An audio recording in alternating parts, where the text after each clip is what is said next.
Welcome friends. इस video में हम डिस्कस करेंगे types of ovule in plants.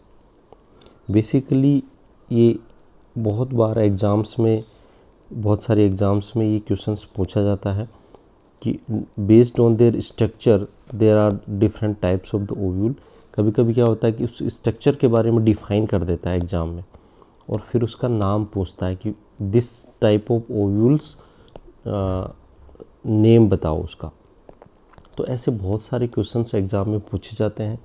बहुत सारी कॉम्पिटिटिव एग्ज़ाम्स में टाइप्स ऑफ ओव्यूल के बारे में एक क्वेश्चंस एवरी ईयर रहता है किसी न किसी एग्ज़ाम में। तो इसके बारे में स्टडी करना बहुत ज़रूरी है और इसके बारे में समझना, अच्छे से समझना बहुत ज़रूरी है ताकि आपको कभी ये क्वेश्चंस गलत ना हो और हमेशा याद रहे। चलिए हम लोग आगे देखते हैं इस वीडियो में। सबसे पहले what is the ovule. Ovule क्या होता है?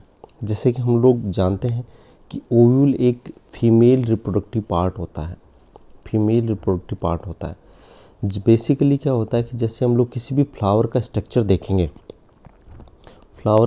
देखेंगे, तो उसमें दो पार्ट होता है। एक तो एंड्रोशियम पार्ट होता है, एक गाइनोशियम पार्ट होता है। ओके, अब गाइनोशियम पार्ट में क्या आता है? सबसे पहले जैसे हम लोग देख सकते हैं इस डायग्राम में, ये गाइनोशियम पार्ट है। गाइनोशियम पार्ट में फर्स्ट स्ट्रक्चर होता है स्टिग्मा, जो जहाँ पे पोलन लैंड करता है एंथर से आके। After that there is a style, जहाँ पे पोलन ट्यूब जर्मिनेट होके वहाँ यहाँ से माइग्रेट करता है, इसके थ्रू माइग्रेट करता है pollen tube. Okay, and this part is known as ovary. इस ओवेरी वाला जो पार्ट है फीमेल रिप्रोडक्टिव पार्ट का, inside the ovary there are the ovules होते हैं। तो ईच ओव्यूल्स का स्ट्रक्चर डिफरेंट होता है। बहुत सारे प्लांट स्पीशीज़ में डिफरेंट टाइप के ओव्यूल्स जिनका स्ट्रक्चर डिफरेंट होता है वो मिलता है। अब ये जो ओव्यूल्स हैं वो, इसका स्ट्रक्चर हम लोग देखेंगे। बेसिकली किसी भी ओव्यूल का स्ट्रक्चर आप देखोगे तो इसमें जैसे this is the one of the typical ovule present in the angiosperm plant. तो ओव्यूल में बेसिकली तीन डिफरेंट कंपोनेंट होते हैं। First one known as the integuments. ये फर्स्ट कंपोनेंट होता है किसी भी ओव्यूल का। इंटेगुमेंट्स क्या होते हैं कि बाहरी जो उसके कवरिंग होते हैं, these coverings are known as integuments. जैसे इस साइड में एक कवरिंग है, इस साइड में ये दो कवरिंग है, सेकंड कवरिंग है। तो ये जैसे दो कवर होते हैं इसके ऊपर, तो इसको, इस टाइप के ओव्यूल को बोलते हैं बाईटैगमिक ओव्यूल, जो मोस्टली प्लांट्स में मिलता है, एंजियोस्पर्म प्लांट्स में मिलता है। कभी कभी क्या होता है कि यूनिटैगमिक ओव्यूल्स भी मिलते हैं। ओके, तो first important component of ovule that is the integuments. Second important component आता है फ्यूनिकुल्स। तो ये जो स्ट्रक्चर है दिस वन, ये स्ट्रक्चर फ्यूनिकल कहलाती है। जहाँ से, जैसे ये स्ट्रक्चर है आपका, ये ओवरी की वाल हम लोग माने तो इस ओवरी की वाल से जहाँ से ओव्यूल अटैच रहता है, this part is known as funicle. This part जहाँ से ओव्यूल ओवरी की वाल से अटैच रहता है उस पार्ट को बोलते हैं फ्यूनिकुल्स। तो ये सेकंड कंपोनेंट हो गया।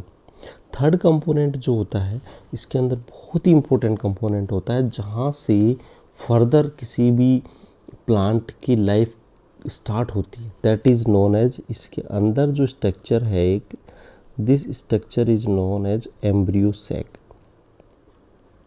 Embryo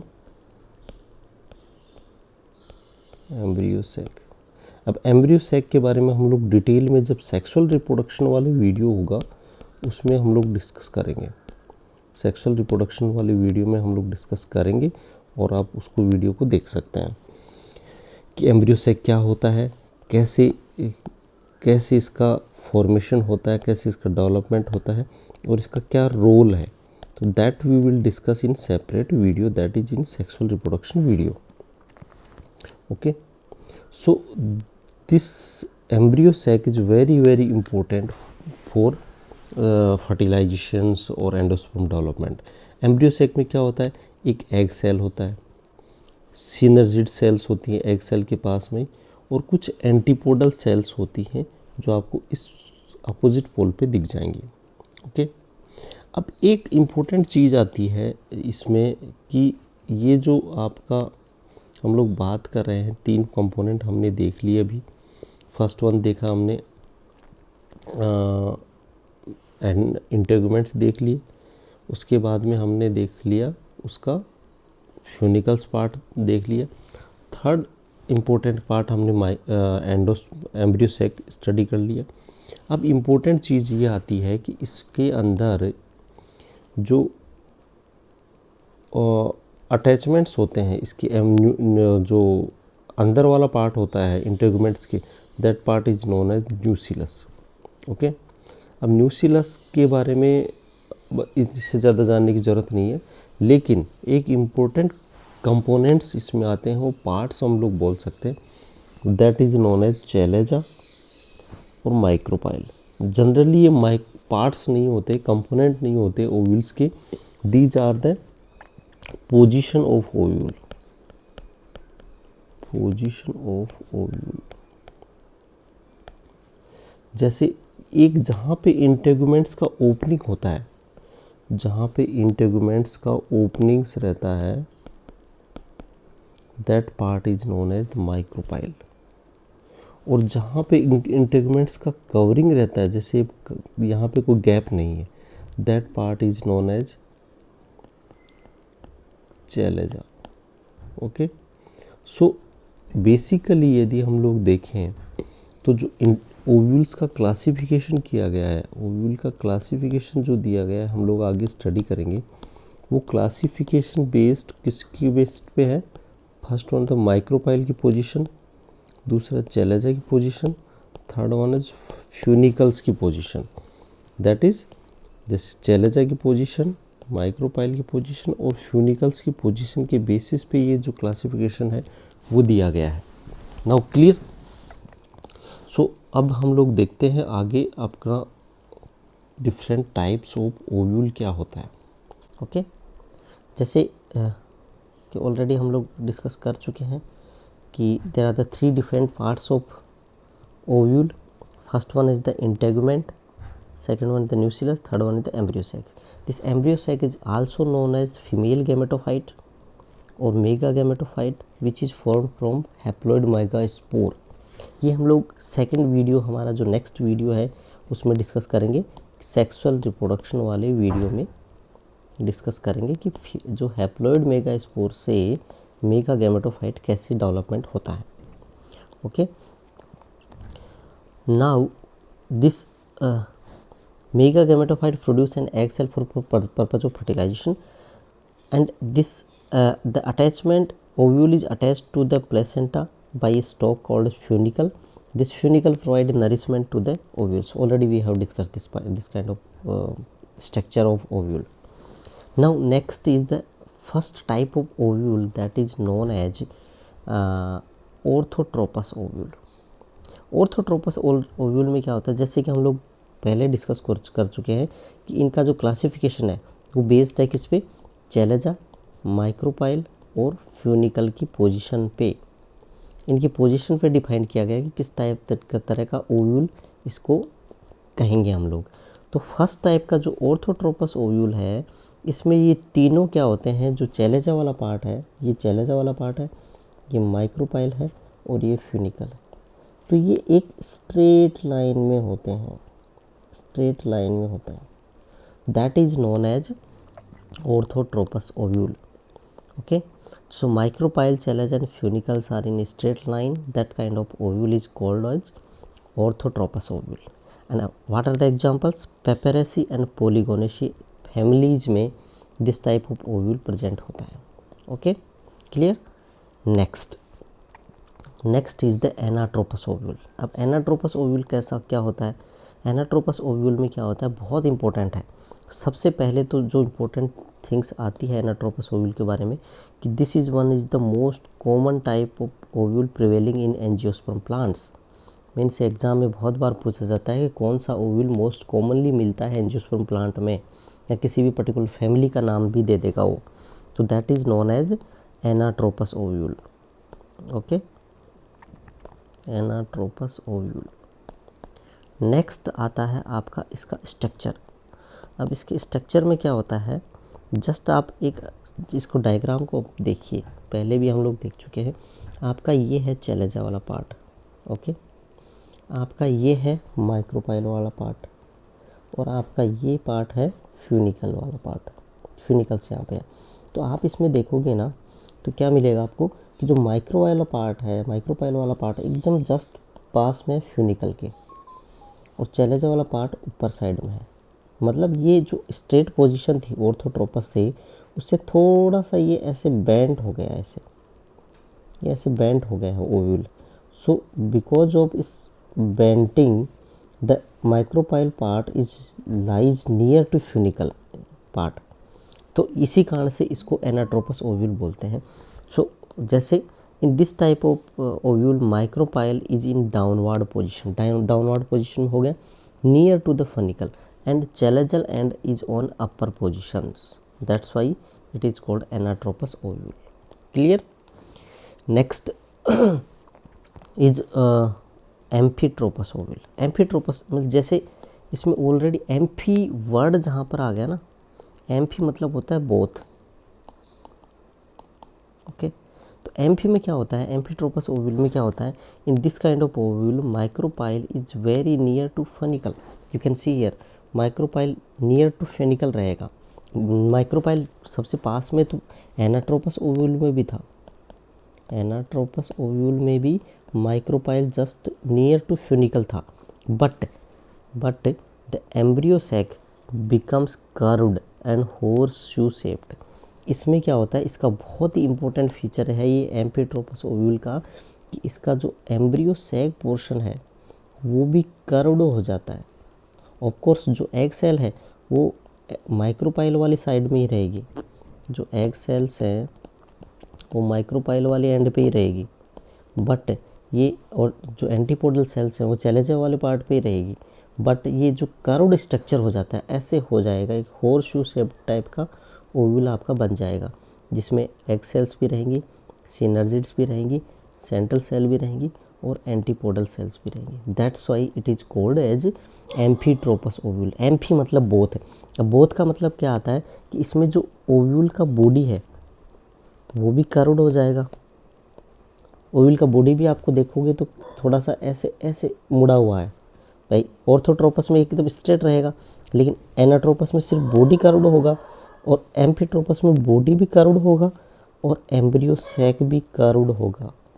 That's why it called amphitropous ovule, and a micropyle near to funicle and chalazola and near to funicle area, वो भी जस्ट एक राइट एंगल पे रहेंगे दोनों। जैसे ये आपका फ्यूनिकल है तो यहाँ पे आपका माइक्रोपाइल है, तो यहाँ पे आपका चैलेजल पार्ट है। ऑर्थोट्रोपस में क्या होता था, एकदम स्ट्रेट लाइन में थी। एनाट्रोपस ओव्यूल में क्या हुआ था कि यहाँ पे आपका चैलेजल वाला पार्ट है, यहाँ पे आपका माइक्रोपाइल एंड है, यहाँ पे आपका फ्यूनिकल एरिया है। अब इसमें भी यही पोजीशन रहेगी। जैसे ये है आपका चैलेजल वाला पोर्शन है, ये माइक्रोपाइल है और ये फ्यूनिकल है, okay. So this kind in amphitropous ovule there are both curved ovule body as well as embryo sac body are found in different shape as other than the usual structures, okay. Next is the hemitropous ovule. hemitropous ovule में क्या होता है, बहुत important है hemitropous ovule, कि इसमें जो micropyle the micropyle and chalaza lie in one straight line, okay. जैसे ऑर्थोट्रोपस ओव्यूल में भी स्ट्रेट लाइन में रहता है, but and body of ovule is placed at 90 degree to the funicle. मतलब जस्ट आप देखोगे ना स्ट्रक्चर, ये ऑर्थोट्रोपस ओव्यूल की यदि हम लोग बात करें तो ऑर्थोट्रोपस ओव्यूल में ये जो फ्यूनिकल पार्ट है वो यहाँ पर रहता है, लेकिन इसमें यहाँ पर है 90 डिग्री, एकदम स्ट्रेट लाइन में न होके 90 डिग्री पे है। मीन्स माइक्रोपाइल आपका यहाँ पे है, चैलेजा वाला यहाँ पे है, और चैलेजा वाले पार्ट से या दोनों के बीच से यहाँ पे फ्यूनिकल है, दोनों के बीच में है, तो मतलब आपका स्ट्रक्चर बनता है ऐसे। ओके, जो micropyle, chalaza and funicle. So in this kind of ovule, hemitropous ovules, micropyle and chalaza lie in one straight line and body of ovule is placed at 90 degree to the funicle। चाहे funicle से 90 degree मान लो, चाहे चैलेजा से 90 degree देख लो आप, दोनों से 90 degree का एंगल इसका बनता है। Okay, so this kind of the ovule is found in primulaceae family, that is in primrose family. Okay, तो ये आपको याद रखना है। स्ट्रक्चर से बहुत बार क्वेश्चंस पूछा जाता है, डायरेक्टली ये लाइन आपको लिख देगा और एग्जांपल्स फिर आपको ऑप्शन दे देगा कि that is orthotropous ovules, hemitropous ovules, anatropous ovules और मीन्स एम्फीट्रोपस ओव्यूल। सो आपको इसमें टिक करना है hemitropous ovule. Okay, clear. Next is very important, that is known as campylotropous ovule. Campylotropous ovule का बहुत इम्पोर्टेंस इसलिए है कि इसमें जो बॉडी है वो कर्व्ड रहता है। सिर्फ एम्फीट्रोपस में बॉडी भी कर्व्ड रहता है और उसका एम्ब्रियो सैक भी कर्व्ड रहता है, लेकिन कैम्पाइलोट्रोपस में सिर्फ इसका बॉडी कर्व्ड रहता है। The body of ovule is curved and micropyle and chalaza do not lie in the straight line. यही लाइन आपको लिखी हुई मिलेगी एग्जाम्स में जब आप इसको क्वेश्चंस को अटैम्प्ट करोगे। That kind of ovule is known as campylotropous ovule. और ये किस में मिलता है आपको? चिनोपोडिसी फैमिली मिलेगा, लेग्यूमिनेसी में मिलेगा। बहुत इंपॉर्टेंट ओव्यूल है। और इसकी आप स्ट्रक्चर देखोगे तो जैसे आपका ये बॉडी कर्व्ड मिलेगा आपको ऐसे, हालांकि डायग्राम में अच्छे से नहीं दिख रहा होगा, लेकिन आपको इसका बॉडी जैसे ऐसे कर्व्ड मिलेगा। ओके, और माइक्रोपाइल यहाँ पर है, चैलेजा यहाँ पे है, तो स्ट्रेट लाइन में नहीं होंगे। ये माइक्रोपाइल है, ये चैलेजा है, तो दोनों एक डिस्टेंस पे रहेंगे और कोई एंगल बीच में नहीं रहेगा इनके बीच में। जैसे यहाँ पे ये चैलेजा वाला पार्ट है, this one is known as chalazal part, this one ये चैलेजा वाला पार्ट है और ये माइक्रोपाइल वाला पार्ट है। तो एक स्ट्रेट लाइन में नहीं है। माइक्रोपाइल ऑफ कोर्स फ्यूनिकल के पास में है, लेकिन माइक्रोपाइल और चैलेजा एक स्ट्रेट लाइन में नहीं है, इनसे दोनों से एक एंगल बना हुआ है। Okay, so this kind of ovule is known as campylotropous ovule. Next आता है आपका सर्सिनोट्रोपस। सर्सिनोट्रोपस ओव्यूल में क्या होता है, जैसे कि आप देख सकते हैं यहाँ पर कि the ovule body rotates at 360 degree and chalazal part of ovules come near to funicle, rest micropyle and chalaza are in straight line. बहुत इंपॉर्टेंट टाइप का ओव्यूल है। एग्जाम पॉइंट ऑफ व्यू से बहुत बार बहुत सारे एग्जाम्स में पूछा जाता है। क्या पूछा जाता है? यदि 360 डिग्री का नाम ले देंगे एग्जाम्स में, तब तो वो आप आसानी से उसमें टिक आउट कर सकते हैं, लेकिन वो क्या करता है, उसमें 360 डिग्री मेंशन नहीं करेगा। वो मेंशन करेगा, उसमें लाइन लिखेगा in which type of ovule, in which types of ovule chalazal part of ovule is near to funicle and micropyle and chalaza are in a straight line। तो ये आपको questions मिलेगा। अब उसमें आपको ऑप्शंस दे देगा वो अलग अलग। एक ऑप्शन रहेगा आपका सर्सिनोट्रोपस, तो सर्सिनोट्रोपस का आपको टिक आउट करना है। ओके, तो आप इसमें देख भी सकते हैं पूरा 360 डिग्री रोटेट हो जाता है। अब 360 डिग्री रोटेट हो गया तो माइक्रोपाइल, ऑफ कोर्स माइक्रोपाइल वाला पार्ट जो ऊपर चला गया और ये चैलेजा वाला पार्ट नीचे आ जाता है, और चैलेजा वाला पार्ट नीचे आने से ये फ्यूनिकल के नियर रह जाता है। सो this kind of the questions will ask in many examinations. और इसका एग्जांपल्स हैं, यदि आप देखोगे तो ओपनशिया में ये मिलता है, मीन्स नागफनी वगैरह। कैक्टस फैमिली भी आपको ऑप्शन में मिल सकता है, cactus. Okay, so this is all about the different types of ovule and their structures. बहुत सारे एग्जाम्स में क्वेश्चन पूछे जाते हैं इससे। सो आपको ये हमारा वीडियो देखना है और इसको रिमेंबर कर लेना है।